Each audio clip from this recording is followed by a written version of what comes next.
नमस्कार दोस्तों, आज हम यही बात और यही सवाल करेंगे सरकार से कि आखिर क्यों हमारे देश के गरीब बच्चों का भविष्य बर्बाद किया जा रहा है। क्यों 5,000 सरकारी स्कूलों को बंद कर दिया जा रहा है, किस वजह से, क्या कमी है कि सरकारी स्कूल में बच्चे नहीं आ रहे हैं। उस कमी को सुधारिए। आप सीधे स्कूल बंद कर दे रहे हैं। देखा जाए तो हमारे देश जीडीपी के मामले में जापान को भी पीछे छोड़ दिया है, लेकिन क्या फ़ायदा इतने बड़े जीडीपी का। अभी भी गरीब वहीं का वहीं है।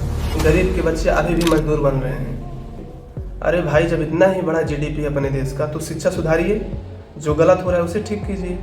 हम सब जानते हैं सरकारी स्कूल में अच्छे से पढ़ाई नहीं हो पाती, इसलिए सरकारी स्कूलों में बच्चों की संख्या कम हो रही है। लेकिन गरीब के बच्चे कहाँ जाएंगे? उनके लिए तो सरकारी स्कूल ही सब कुछ है, जहाँ पर थोड़ी बहुत पढ़ाई होती है, वो भी आप उनसे छीन ले रहे हैं। आखिर क्यों भाई? दोस्तों, इसमें सब सरकार की नाकामयाबी है, वो भी किस वजह से? इनकी वाहियात सिस्टम की वजह से। अगर शिक्षा की कमी हो रही है तो उसे पूरा कीजिए। शिक्षक अगर अपना ढंग से काम नहीं कर रहा है, अच्छे से पढ़ा नहीं रहा है, सिर्फ उसे अपने सैलरी से मतलब है, तो उसके लिए कुछ ठोस नियम लागू कीजिए। ये डीएम एसडीएम किस लिए है? बैठे बैठे अपना कुर्सी तोड़ने के लिए। ये सब ठीक करना आपकी जिम्मेदारी है, लेकिन नहीं, आप सीधे स्कूल बंद कर रहे हैं, स्कूल मर्ज कर रहे हैं, 3-4 किलोमीटर दूर बच्चों को भेज रहे हैं पढ़ने के लिए। दोस्तों, आपके जानकारी के लिए बता दूं दोस्तों, आरटीई एक्ट के तहत प्राइमरी स्कूल 1 किलोमीटर के दायरे में रहना चाहिए, ताकि नदी नाला या ऐसा कुछ ना पड़े, ताकि बच्चों को आने जाने में तकलीफ हो या कुछ हानि हो। ये नियम किस लिए था? क्योंकि प्राइमरी स्कूल के बच्चे ज़्यादा बड़े नहीं होते हैं, छोटे रहते हैं, ज़्यादा से ज़्यादा 6-7-8 साल के। वो लोग उतना दूर कैसे जाएंगे पढ़ने? अमीर के बच्चे नहीं हैं कि अपने संसाधन से चले जाएंगे।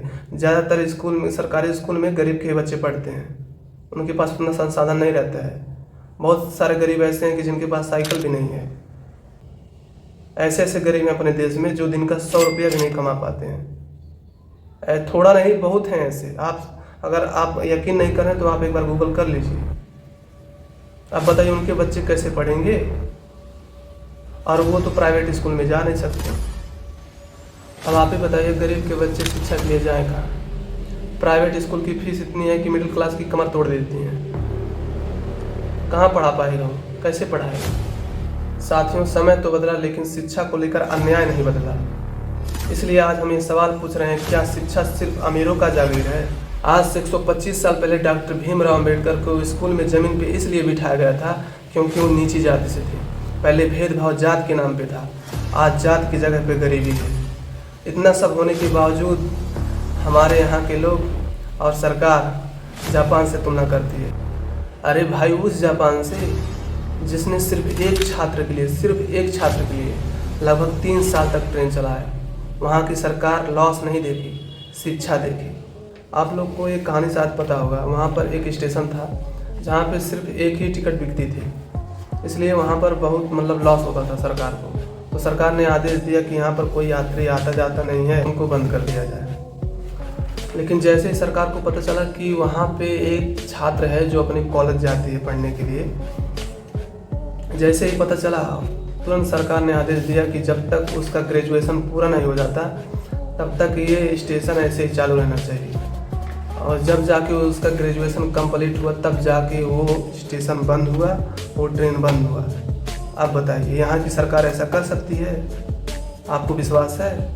जापान में या अन्य देश में एजुकेशन पे टैक्स ना के बराबर है, और हमारे यहाँ 18% ठोक के लिया जाता है। इसलिए खान सर बोलते हैं कि अरे भाई, एजुकेशन पे 18% टैक्स ले रहे हो और एंटरटेनमेंट पे भी वही 18% है, तो इससे अच्छा जब घटा नहीं सकते तो कम से कम बढ़ा ही दो।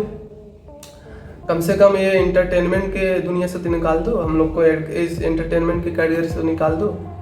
सही है बोल रहे हैं ना भाई? यानी कि पढ़ाई करना और फिल्म देखना एक ही बात हो गया है। कम से कम घटा नहीं सकते तो बढ़ा ही दो। क्या ही गलत बोल रहे हैं? अगर आज हम नहीं सवाल करेंगे सरकार से, आज हम नहीं बात करेंगे इस मुद्दे पे, तो देखना दोस्तों, आने वाली हमारी पीढ़ी कभी सवाल करने के लायक नहीं रहेगी। इसलिए आप लोग से भी निवेदन है कि आप लोग भी आवाज़ उठाइए। आज के लिए बस इतना ही, तब तक के लिए जय हिंद, वंदे मातरम।